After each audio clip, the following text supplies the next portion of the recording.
We are officially almost a quarter of the way through 2023, so I thought now would be the perfect time to count down my top 5 cozy games of 2023 so far. Now, it's no secret the second half of 2023 is looking to be absolutely jam-packed with cozy games. We have Fantasy Life 2, which we have no release date whatsoever. Then we have Story Seasons, A Wonderful Life coming in the summer.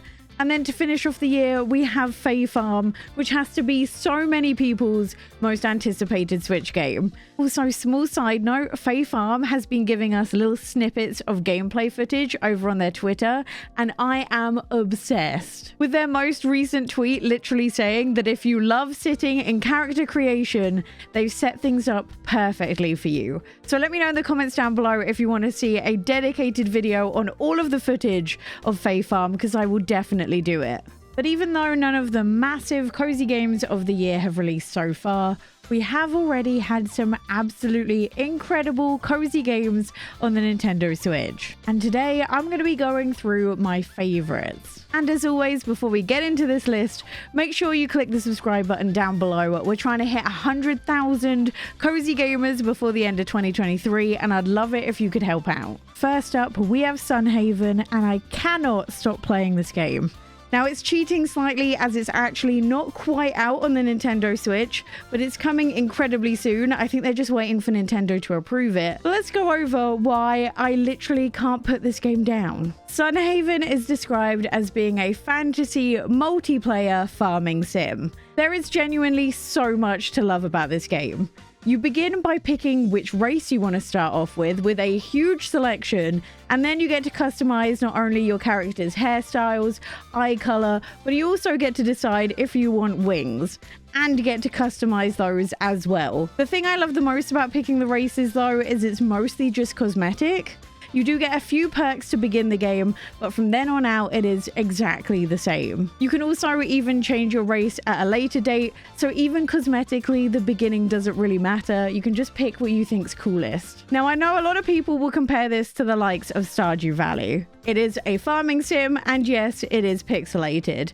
But there are a few big differences. I think the most prevalent difference is how focused this game is on story. Now, don't get me wrong, this is definitely not a narrative-based game, but the game gives you a huge amount of direction in what to do and how to do it. But the way the game guides you is through its story and not through a really, really obvious tutorial system. Yes, Story Seasons, I'm looking at you. So every single in-game day, you don't kind of have to figure out what you want to do. You can either do the quests that the game sets for you, or go off and do your own thing, as the best thing about the story is it can be taken at your own pace. Speaking of your own pace, this game has something I need to see in more farming sims, and that's a slider to decide how long you want each of the in-game days to be. This time ranges from spending 40 minutes for each in-game day all the way up to just 15 minutes for each in-game day. The way I kind of use the slider is kind of to decide how fast I wanted to do the story.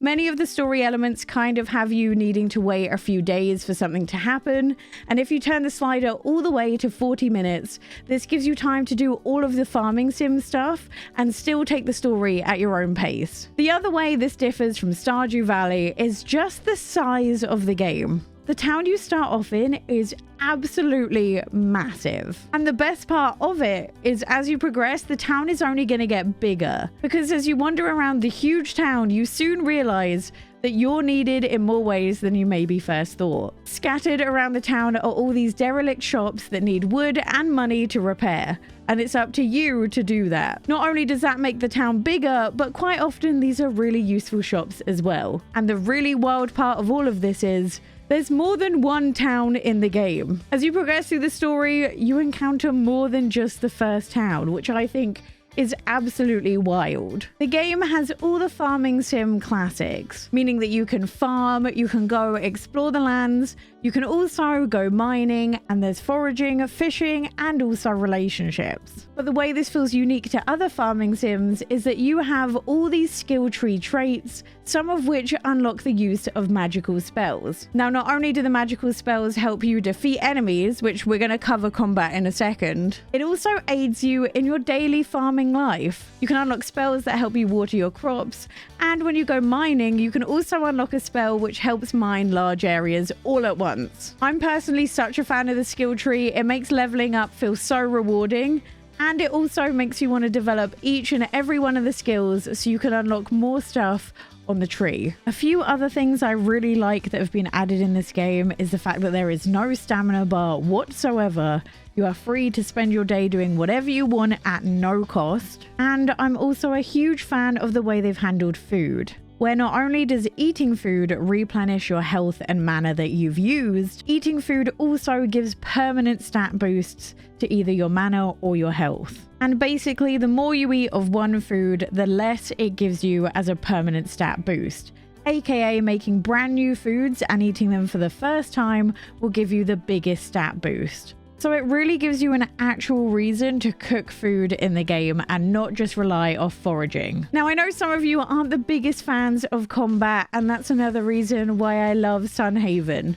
There's actually a toggle you can turn on in the game settings that actually allows you to be invincible. Because when you explore between the towns or the mines, there are creatures that will attack you. So if combat isn't really your style and you don't want to have to deal with that, just click the invincibility toggle and all of a sudden all you have to do is hit them back, but you will never take any damage. I've put in a fair number of hours into the game so far, and I feel like I've barely touched the surface of things to do.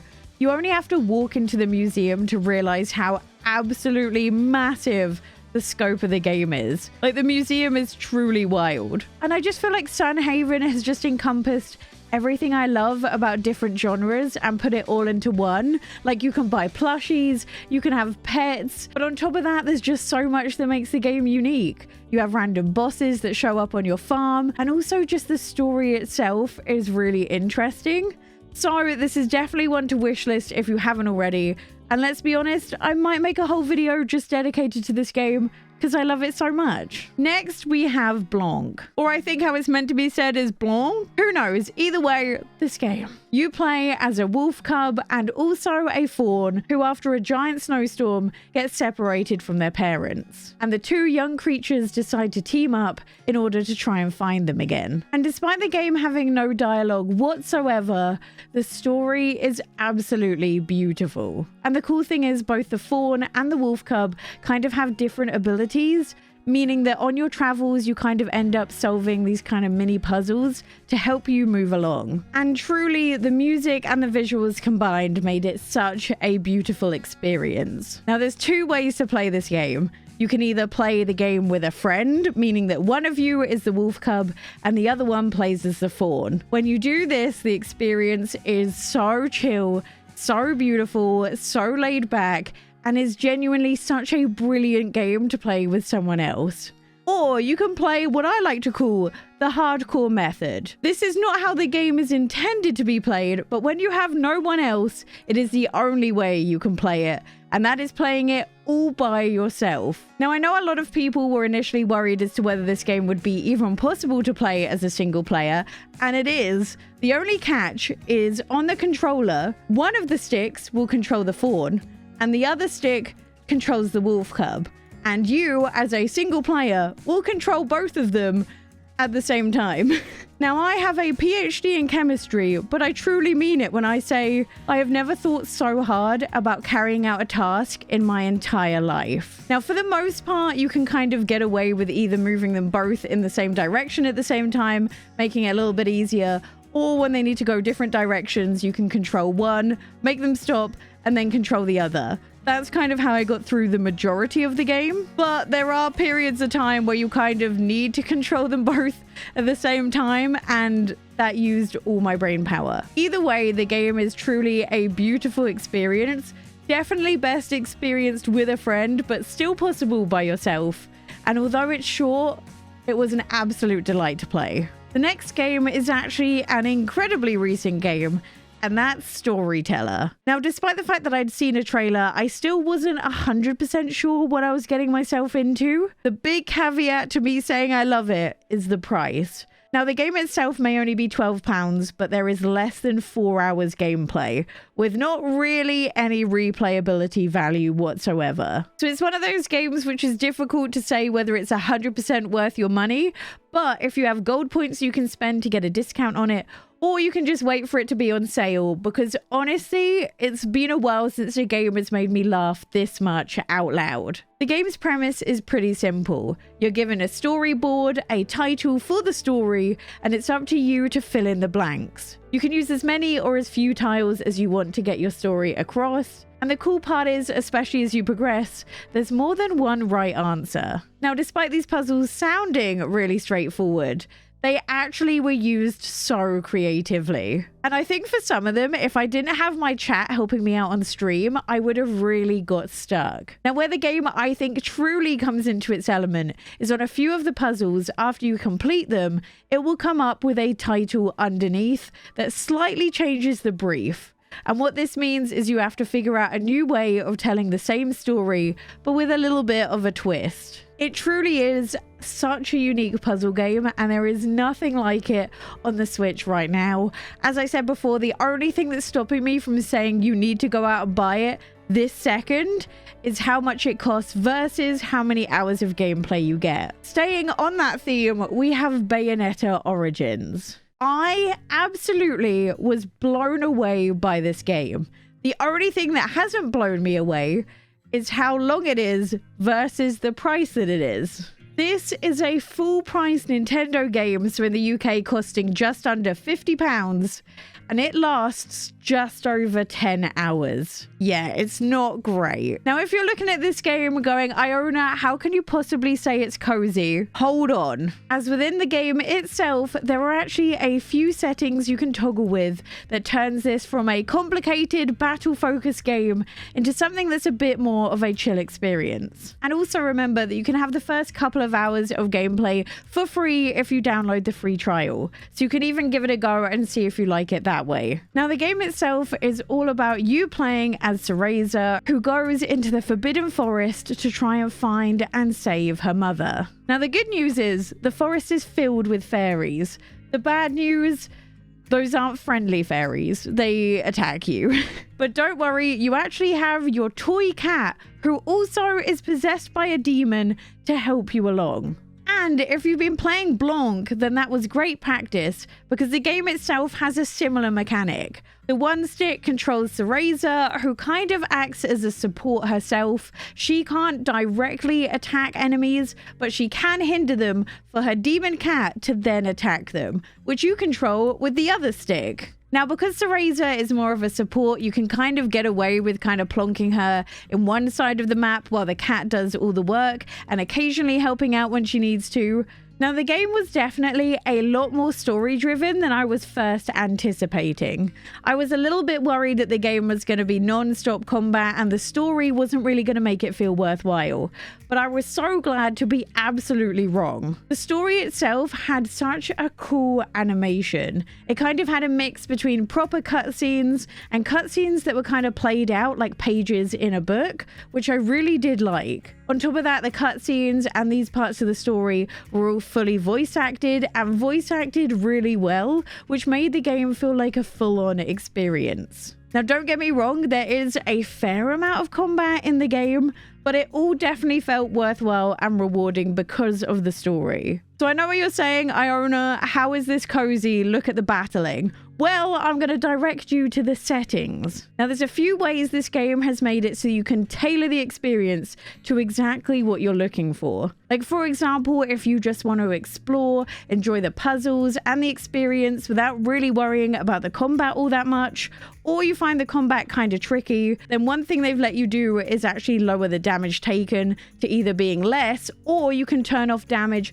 completely, which means if the battling isn't your thing, you really don't have to deal with it. Now, the other thing I know people are worried about is the complexity of the controls, but the developers also took that into account, with the game giving you an option to make some of the different mechanics automated so you don't even have to worry about it. So I truly think that although it doesn't immediately scream cozy, you can tailor the experience to be as hardcore or as chill as you want it to be. And outside of the combat, the game is a lot of fun. I said earlier I was really enjoying the story, but the animation style and exploring the area is so much fun to do.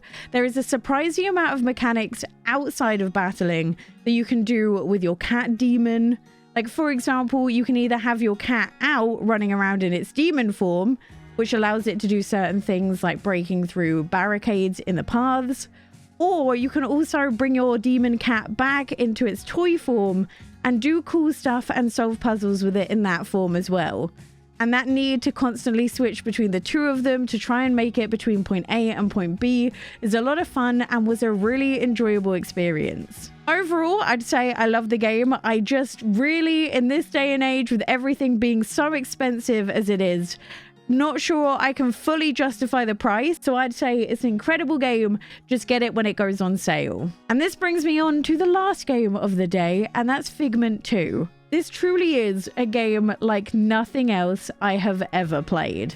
Now, when I first picked this up, I hadn't actually played Figment 1, so I had no idea what I was getting myself into. And oh boy, did I really love it. Just a quick disclaimer though, as I realized that a lot of people in my chat were saying they were playing this with their volume settings turned off. Now, the Figment games are really strongly based around music, and you're going to have a far easier time if you turn up the sound.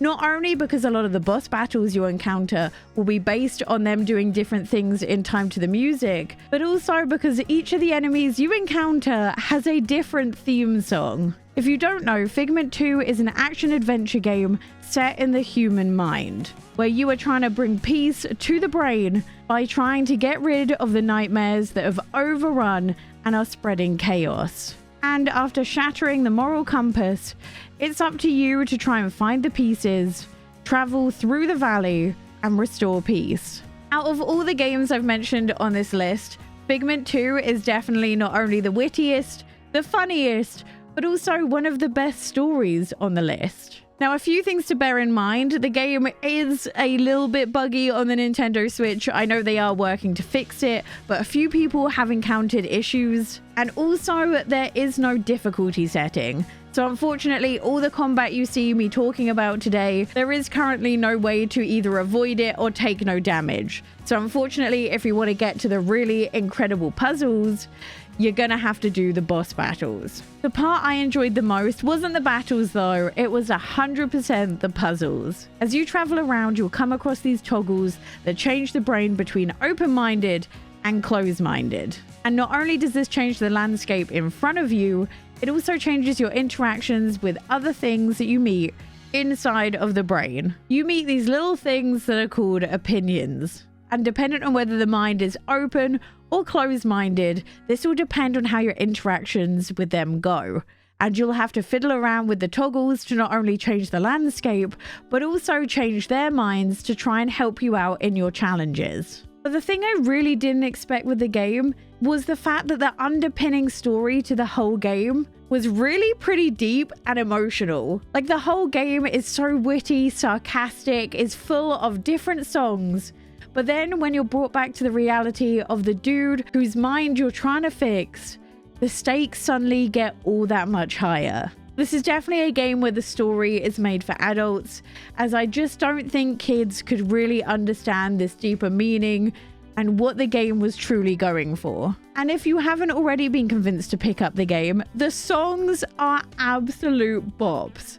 They have no right to be this good, and I need to find the soundtrack and listen to them outside of the game, as a few of them are absolutely epic. I do love the fact that every single time you do a boss battle, the whole theme and the music is based around what type of boss they are. And although the boss battles can seem tricky at first, because they're all kind of based on the music, you kind of learn their cues and when they're about to do certain attacks, which feels really satisfying once you get the hang of it. And considering how absolutely awesome the game is and how unique it is, I feel like it's criminally underrated. That's it for my top 5 cozy games of 2023. And let me know in the comments down below if I've missed out your favorite, so I can maybe cover it in a future video. And if you want a rundown for every single one of the cozy games you can get for £10 a month on Xbox and PC Game Pass, click this video here. I'll see you in the next one. Bye!